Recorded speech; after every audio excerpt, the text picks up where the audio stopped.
కేరళ నుంచి తర్వాత మీరు ఎక్కువ ఈ నార్త్ సైడ్ ఎక్కువ ఉన్నారు, ముంబైలో కానివ్వండి, ఢిల్లీలో కానివ్వండి, బెంగళూరులో కూడా ఉన్నారు. చాలా ఓకే. ఎప్పుడు ఈ ఫిలిం ఇండస్ట్రీకి రాకముందంతా అక్కడ ఉన్నారా? బెంగళూరు నుంచి మేము హైదరాబాద్ వచ్చాము. యాక్చువల్లీ మేము కేరళ, నా ఊరు కేరళ. ఓకే. బోత్ అమ్మ నాన్న వాళ్ళు అగ్రికల్చరిస్ట్.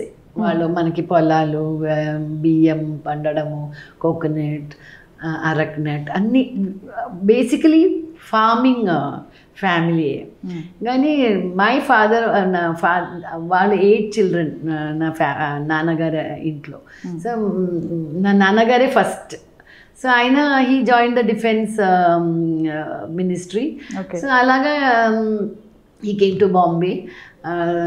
నా అమ్మ also from the agriculture family only. పక్క ఎక్కువ దూరం లేదు, క్లోజ్ బై.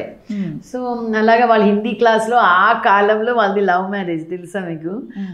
అమ్మ నాన్న అదే very modern people. My father was he studied in mission school. ఆర్మీలో వర్క్ చేశారు కదా మా ఫాదర్. ఓకే. అమ్మ was studied in Victoria school అని వాళ్ళ ఊర్లోనే. So both wear in very good schools. So అలాగా హిందీ క్లాస్ ఒకటి ఉండేది. వాళ్ళ హిందీ క్లాస్ అటెండ్ చేసేది. ఇదెంత ఇప్పుడు వాళ్ళు బతుకుంటే 100 years అంటే 100 years back the was very very modern. It is love marriage only. అలాగా. సో మా నాన్నగారు బాంబే వచ్చారు. తర్వాత ఆయనకి ఆల్ ఓవర్ ట్రాన్స్ఫర్స్ ఉంటాయి కదా, లక్నో అక్కడ ఇక్కడ. సో మేము 4 children. We were 4 children. So eldest brother, sister, నేను, నా బ్రదర్. సో యాక్చువల్లీ నాతో వాళ్ళు లక్నో వెళ్ళారు, నా బ్రదర్ లక్నోలో పుట్టారు. So we were traveling Hindi belt, చాలా హిందీ బెల్ట్.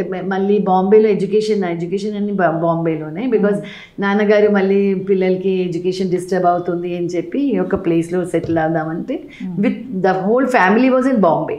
అలా ట్రాన్స్ఫర్ ఉంటే నాన్నగారు వెళ్ళి వస్తారు, అలాగే ఉండేది. So me settled in Bombay. కానీ ఎప్పుడు ఊరు వెళ్ళేది కేరళ ఎప్పుడు. బికాజ్ నేను చెప్పాను కదా, basically we are like farming family. So నా బాబాయ్ ఇద్దరు అక్కడే అన్నీ చూసేది. నాన్నగారు తాతయ్య ఉండేది, నానమ్మ ఉండేది. నానమ్మ 102 years వరకు బతుకుంది, అంత సో మెనీ ఇయర్స్. సో అలాగా నాన్నగారు ఫస్ట్ సన్ కదా, ఎప్పుడు ప్రతి year he has to 2 months earn leave అంటే ఆయన అక్కడ వెళ్ళి స్పెండ్ చేస్తారు. సో నేను కూడా ఆయనతో. సో నాకు చాలా కేరళ అంటే థరోలీ మన రూట్స్ అదే. కానీ నాకు చాలా హిందీ ఇన్ఫ్లుయెన్స్ ఉంది. బికాజ్ చదివింది అన్నీ అక్కడ అలాగా అని హిందీ మీడియంలో చదివాను లక్నోలో, తర్వాత బాంబేలో. సో అలాగా స్ట్రాంగ్ హిందీ బ్యాక్గ్రౌండ్ ఉంది. ప్లస్ మా అమ్మ నాన్న హిందీ క్లాస్లో ఆ కాలంలో. సో మై మమ్మీ ఆల్వేస్ హిందీలోనే మాట్లాడేది ఇంట్లో, English Hindi. So Malayalam was అంత ఎక్కువ మాట్లాడేది కాదు. నా హస్బెండ్ పెళ్ళి అయిన తర్వాత ఆయన చెప్పారు, మన ఇంట్లో ఎవ్వరికి ఇంగ్లీష్ హిందీ రాదు, నువ్వు మలయాళంలోనే మాట్లాడాలి. ఇప్పుడు మీరు చెప్పారు కదా తెలుగులోనే మాట్లాడాలని, అలాగా మలయాళంలోనే మాట్లాడాలంటే నేను అలాగా మలయాళం వస్తుంది, నేను బాగానే మాట్లాడతాను. రైటింగ్ తెలియదు. ఎన్ని లాంగ్వేజెస్ మాట్లాడగలరు? Almost 10 languages. 10. I can speak 7 languages. ఇప్పుడు కన్నడ, బెంగళూరులో ఉన్నప్పుడు పని వాళ్ళు వస్తారు కదా, వాళ్ళతో అలాగనే కన్నడ నేర్చుకున్నాను. ఇంకా తెలుగు ఇక్కడ వచ్చి నేర్చుకున్నాను లేట్ లైఫ్లో. ఇంకా మలయాళం నా లాంగ్వేజ్. అండ్ మన ఊరు పాలకాడ్. సో పాలకాడ్లో తమిళియన్స్ ఎక్కువ ఉన్నారు. Because Palakkad original was in Tamil Nadu. తర్వాత డివైడ్ అయిన తర్వాత కోయంబత్తూర్ వరకు తమిళనాడు. ఒక 60 kilometers ఉంది కోయంబత్తూర్ నుంచి పాలకాడ్. So hardly 60 kilometers. ఇప్పుడు చాలా హైవే అది ఇది అని వచ్చిన తర్వాత something like within 45 minutes you can be in Palakkad from Coimbatore. So చాలా తమిళ్ ఇన్ఫ్లుయెన్స్ ఉంది. సో తమిళ్ చదవలేదు కానీ అది బై బర్త్ బై బ్లడ్ అలాగా అమ్మ నాన్నకి తమిళ్ తెలుసు. సో అలాగా తమిళ్. సో అలాగే ఈ 4 languages and Hindi, Marathi, English from Bombay. And Gujarati friends ఉండేది. ఇంకా కొన్ని పెళ్ళి అయిన తర్వాత బెంగాలీ ఫ్రెండ్, మా హస్బెండ్ జాబ్ వైజ్ బెంగాలీస్ ఉండేవాళ్ళు. అలాగే పంజాబీ ఫ్రెండ్ ఉంది నాకు ఇప్పుడు కూడా. సో అలాగా I'm able to manage all these languages. Mother వాళ్ళ through relative Suma garu? Suma garu both the sides relative. అంటే యాక్చువల్లీ నాన్నగారు brother, own brother's wife and Suma's mother, they are first cousins. అంటే Suma's mother's mother and na pinni's mother are sisters. So Suma's mother and na pinni own first cousins. So like that nana gar side nunchi amma side nunchi kuda we are relatives. Okay. Tana father Pullota house ani wal father house peru. My పెద్దమ్మ marry చేశారు పుల్లోట house నుంచి. So ఆ పుల్లోట house connection కూడా ఉంది, ఇక్కడ ఈ connection కూడా ఉంది. మీరు కలుస్తుంటారా ఈ ఫంక్షన్స్కి వాటికి? అంటే తన పెళ్ళికి అంటే నేను బేబీ అక్క చెప్పాలి, దట్ ఈస్ సుమాస్ మదర్. అప్పుడు ఎప్పుడైనా నేను మాట్లాడతాను తనతో అప్పుడప్పుడు. మొన్న రాజీవ్ కనకాల సిస్టర్ పోయింది, అప్పుడు నేను ఫోన్ చేశాను. ఎందుకంటే రాజీవ్ కనకాల సిస్టర్, నేను ఇంకా తన పేరేంటి, మన ముగ్గురు. సో మనం ముగ్గురు గెస్ట్గా చేసాము ఒక అమ్మ సీరియల్కి ఈటీవీ. సో అప్పుడు లాస్ట్ నేను శ్రీలక్ష్మిని చూశాను. తర్వాత సడన్లీ పోయింది అని చెప్తే I felt very bad, because 2-3 months అయింది. అప్పుడు నేను తనకి ఫోన్ చేశాను. సో అవును తనకి అలాగా అయింది. సో మళ్ళీ సుమా గారు తను ఇది చేసేది కదా, ఒక program, very famous program, star Mahila. So దాంట్లో గెస్ట్గా సర్ప్రైజ్ గెస్ట్ని తీసుకొని వచ్చారు వాళ్ళు, సుమకి తెలియకుండా. అప్పుడు యాంకర్తో, శ్వేత అనుకుంటా యాంకర్, తనతో తన అమ్మ చెప్పింది ఇందు గారిని పిలవండి అని. సో లాస్ట్ నేను తన దగ్గర వచ్చి ఇలాగ అయ్యో ఇందు చేచి అని చెప్పి హగ్ చేసింది. సో బట్ వీ డోంట్ అంత వెళ్ళడం రాదు. నేనంటే యాజ్ ఇట్ ఈజ్ నా షూటింగ్ వరకే కలిస్తే మా అసోసియేషన్లో ఓటింగ్కి వెళ్తాము, కలుస్తాం. అలా ఎక్కువ కాంటాక్ట్లో ఏముండదు. అప్పుడైనా నాకు తను కూడా చాలా బిజీగా ఉంటుంది కదా. సీరియల్స్ తర్వాత ఫస్ట్ మిమ్మల్ని ఇంట్రడ్యూస్ చేసిందంటే రాఘవేంద్రరావు గారు. అవునండి, బొంబాయి పీరియడ్.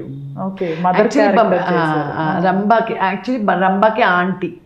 కానీ కొన్ని సీన్స్ దాంట్లో లేవు. యాక్చువల్లీ నేను, వాణిశ్రీ గారు, మనం 2 scenes వీ హెవ్ డన్. కానీ అప్పుడు జస్ట్ ఎంట్రీ కదా వాణిశ్రీ గారు అండ్ ఆల్ దట్. తను చాలా పెద్ద ఆర్టిస్ట్. సో నా ఎక్స్పోజర్ ఉంది కానీ అంత ఎక్కువ ఏం లేదు. సో అలాగా నేను ఏవిఎస్ గారు హస్బెండ్ వైఫ్గా, రంబాకి మదర్గా, హిందీ స్పీకింగ్ ఆంట్. యాక్చువల్లీ నేనే డబ్బింగ్ చేశాను దానికి. యాక్చువల్లీ అది కొంచెం హిందీ టోనే కావాలి. సో నేనేమో ఏదో అడుగుతాను, సో ఆయన జోక్ చేస్తారు ఏవిఎస్ గారు, కందిపప్పు అని ఏదో చెప్తారు, అలాగా something like that. So that was my first introduction. కానీ ఎప్పుడు స్మాల్ క్యారెక్టర్స్ అన్ని చేయలేదు. ప్రాపర్గా మదర్ కానీ లెంగ్త్ ఎక్కువ ఉండొచ్చు, తక్కువ ఉండొచ్చు. డైలాగ్స్, నాకంటే డైలాగ్స్ చూస్తేనే భయం వేసేది అప్పుడు. అస్సలు నాకు రాదు కదా తెలుగు ఆ టైంలో. కానీ ఇప్పుడు నేను చూస్తే నేను మనసులో నాకు అనిపిస్తుంది ఎక్స్ప్రెషన్ బాగానే ఇచ్చాను, ఆ వర్డ్కి కరెక్ట్గానే ఇచ్చాను. మేబీ ఆ మలయాళీ థింగ్ వచ్చినట్టు ఉంది అక్కడ. అర్థమైతే ప్రాబ్లం లేదు కదా. అలాగా బద్రీలో కూడా నేను రేణు దేశాయిని ఇలాగా కొడతాను, ఆయన ఏదో జోక్ చేస్తారు, సరే మీరు అంటే కుకింగ్ రాదు అని చెప్తే ఆయన ఉన్నారు కదా అంటే సరే ఆయన ఏదో అలాగ ఒక జోక్ లాగా ఉంది. సో అది అన్నీ నేను కరెక్ట్ ఎక్స్ప్రెషన్ ఇచ్చానే అని అనిపిస్తుంది. బొంబాయి ప్రియుడ్ తర్వాత back to back Pawan Kalyan గారికి మదర్గా చేశారు. లేదు యాక్చువల్లీ పవన్ కళ్యాణ్ గారితో ఫస్ట్ నేను ఒక యాడ్ చేశాను, టాటా సెల్యులార్ అని. అప్పుడే టాటా సెల్యులార్ వచ్చింది. సో అది మేము కమినేని హాస్పిటల్. అప్పుడు నాకు అనిపిస్తుంది ఆయన ఉన్నారు కదా పవన్ కళ్యాణ్ ఎల్డర్ బ్రదర్ పేరేంటి, నాగబాబు గారు. ఆయనకి టచ్ స్టోన్ యాడ్ ఏజెన్సీ ఉండేది. టచ్ స్టోన్ యాడ్ ఏజెన్సీ, ఆయన యాడ్ ఏజెన్సీ. సో ఆయన దాంట్లో నేను మదర్గా కామినేని హాస్పిటల్లో నేను ఇలాగ వీల్ చైర్లో ఉన్నాను. ఆయన ఆయన వైఫ్ ఆయనకి బాబు పుట్టారు. సో టాటా సెల్యులర్ ఉంది కదా, సో ఫోన్లో ఆయన చెప్పారు అమ్మ ఇలాగ బాబు పుట్టారని. అంటే ఎంత ఈజీ అయిపోయింది బికాజ్ ఆఫ్ దిస్ మొబైల్ అని. That kind of an add నేను చేశాను. తర్వాత ఐ డిడ్ బద్రి. తర్వాత ఆయనని ఖుషీలో రికమెండ్ చేశారు. హిందూ ఆనంద్ గారు ఖుషీలో ఒక డాక్టర్ పోర్షన్ ఉండేది. చాలామందిని వాళ్ళు పిసి శ్రీరామ్ గారు అనుకుంటా దాని కెమెరా. సో చాలామందిని చూసారు వాళ్ళు, హిందూ ఆనంద్ గారు ఉంటే బాగుంటుంది ఏంటి. అలాగా నేను ఒక పోర్షన్ దాంట్లో చేశాను. నాకు తెలియదు పవన్ గారికి తెలుసా గుర్తుందా అని తెలుసు. సో మెనీ చాలా ఇయర్స్ అయింది కదా. సో నార్మల్లీ మేము చేస్తూనే ఉంటాము, మళ్ళీ అక్కడ వరకే కదా అంటే అంతా. మళ్ళీ తర్వాత చాలా నేను ఖుషికి వెళ్తే రేణు దేశాయ్ గారు పవన్ కళ్యాణ్ గారు అక్కడ ఉన్నారు. సడన్గా వాళ్ళు నాకు తెలుగు మ్యాగజైన్ అలాగైనా చూడను కదా, నాకు తెలియదు. ఓకే. సో నేను వాళ్ళిద్దరిని చూస్తే హౌ కమ్ యూర్ హియర్ అని అడిగాను రేణు దేశాయ్ నాకు తెలియదు. సో వాళ్ళ వీఆర్ స్టేయింగ్ టుగెదర్ అని చెప్పి అవునా అలాగా దట్స్ ఆల్. మళ్ళీ ఖుషి చేశాను నేను అంతే. అయితే మీరు చేసినప్పుడు పవన్ కళ్యాణ్ గారు వెరీ ఎంగేజ్లో ఉన్నారు కదా. ప్రెసెంట్ ఇప్పటికి ఆయనకి డెఫినెట్గా డిఫరెన్సెస్ అబ్జర్వ్ చేశారా? I find him chala very interesting person as an actor, as a even as a politician also.